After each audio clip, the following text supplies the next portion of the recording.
Well, good morning. Today we want to take a little bit of time and just kind of have a discussion about things we've seen over the last year and let you know how things are going and just kind of what our new direction is. So that's what we're going to do today. So, I guess one of the biggest things is just the changes we've had this year. Changes that occur out of different events and just all kinds of things that are going on in the community that really kind of made us look at how we do business and just how many different changes we need to make. And probably the big one, lad, is the fire. I think the fire was a big event. Luckily, we only had one this year. Handled the situation pretty well. It was quickly contained, and we resolved it quickly. And that's a group effort, not just us. It's everybody in the county, the states, and the feds all coming together and working. Yeah, I think anytime you mobilize that many people, you're talking hundreds and hundreds of firemen, law enforcement, just the sheer volume of information flow. So radio communications, we had to look at how dispatch operated, and we put on more dispatch positions. So we're trying to fill those positions. We had something we've never done before, and that was kind of an after action of, hey, what happened during the fires? And really, there was a lot of information that came out of that. Some of the key points that I think is the redoing of our command vehicle and the communication systems. That with the increasing amount of information coming in, agencies involved, we have to stay up on top of our game and expand and be ready for the next one. And I think that's the key. And people think that emergencies happen when somebody calls us to start the emergency process. The problem for us is that emergency started the day after that fire ended. Yeah. Our next fire started. We just haven't seen it yet. So all the new training, the tactics, the putting all this equipment to use and working with our commissioners and just really focusing on what that next emergency looks like started that day. So, emergencies just don't start tomorrow. They start today. And I think that was one of the biggest outcomes that we had with this fire was kind of move forward with it. It's been, like you said, a very busy year this year for us. Like I say, with all the TNT and taking down a lot of the fentanyl drugs and auto thefts and stuff like that.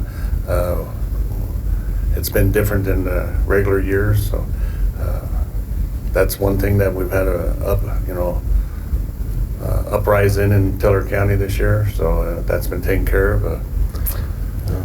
Also, the training that we've been able to do for operations side, jail side, TNT, ERT. Finally got to do the helicopter training with ERT, go into the school and do the training.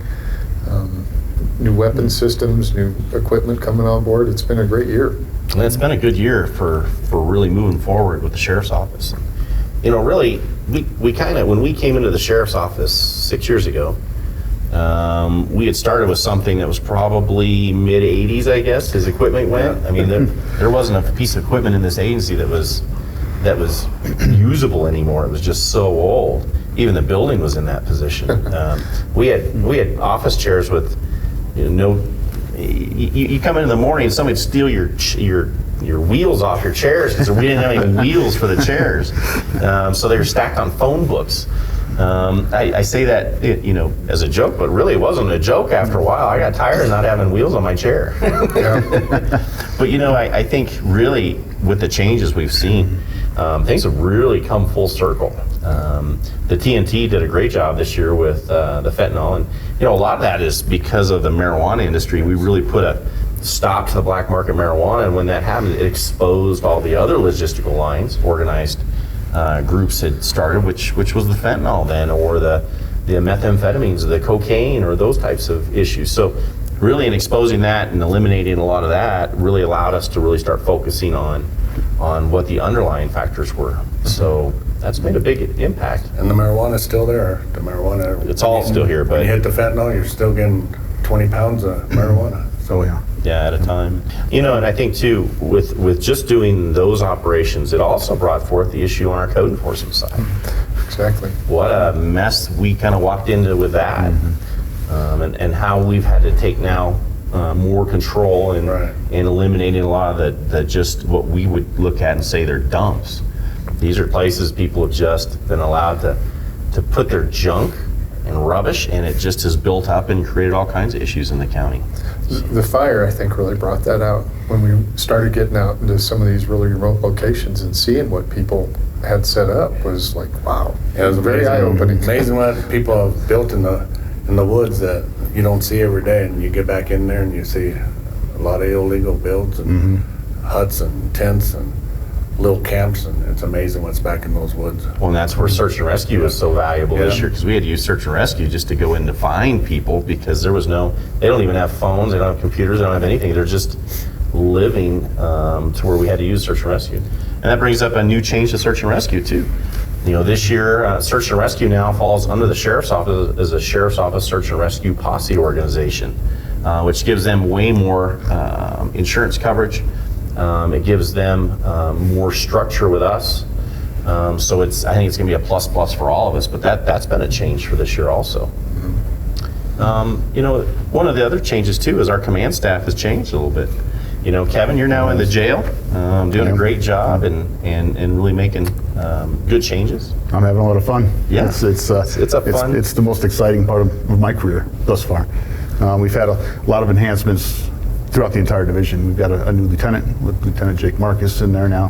He came from the operations side, patrol side as well, with a background in detentions prior to that. But it's trickled throughout the entire division. We're now staffed a whole lot better than we were last year at this time. Last year at this time we were around 60% staffing. Now we're over 90% staffing. Our mid-level leadership is better.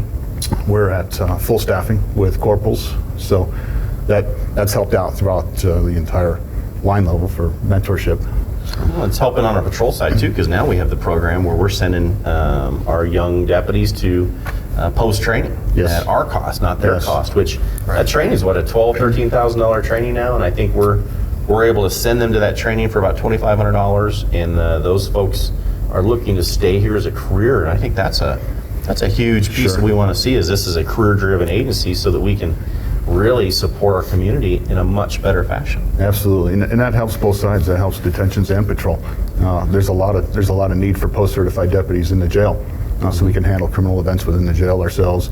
We can handle the service of warrants, which is a daily event. So it helps everything. That's one thing I think that is really working well, is breaking down that wall between the jail and operations side. That I'm post-certified, I'm a street cop.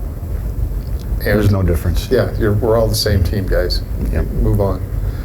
Yeah, and I think that's always you always want to make everyone feel like they're on the same team going forward, and I think that's really, it's starting to really work that way, and you can just tell by just the enthusiasm of a lot of young deputies. It's just an amazing thing. One of the big improvements I like in the jail is the body scanner. I think that has absolutely. Operationally, how we do things, and safety-wise, that's really increased. The Undersheriff's mentioned fentanyl, the rise in fentanyl. It's not unique to us, it's throughout the entire country, but we are seeing the effects here quite a bit. And one thing that I've been concerned about is the introduction of fentanyl into the facility. And the body scanner, like Lads mentioned, the body scanner I think has been instrumental with us being able to prevent that introduction to the jail. And it helps not just with the new intakes, but it helps with the searches that we conduct throughout the facility. They can bring a mattress or a pillow or clothing, inmate clothing out to be body scanned, so we don't have to cut it open, we don't have to destroy it. We can scan it, ensure there's no contraband, put it back into operation with no expense. So. And I think one of the bigger pluses too to that system is that it's not embarrassing for somebody to come in. What we used to do is we used to have to do strip searches. And it's embarrassing for the person coming in, and these are people that they aren't criminals. They've made a bad decision.